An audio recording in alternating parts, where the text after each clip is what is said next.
And what do we do now? The sausage needs to be grilled. Take it to the grill chef. Okay. The grill chef says it will be ready in 10 minutes.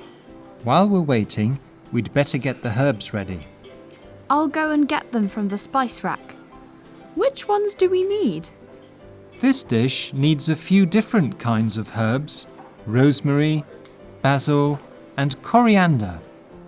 Rosemary, basil, coriander. Got it. Okay, now stir the rosemary and basil into the cassoulet. I need to find a wooden spoon. Ah, here's one. Gently, don't add too much. Is the cassoulet ready now, chef?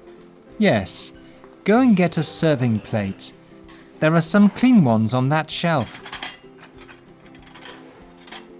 What about the sausage? It should be ready now. Ask the grill chef. Yes, it's ready. Okay, you need to cut the sausage into thin slices. A bit thinner than that. Perfect. Now lay them on top of the cassoulet. Is that everything? Yes, just a sprinkle of coriander to garnish and we're ready to serve.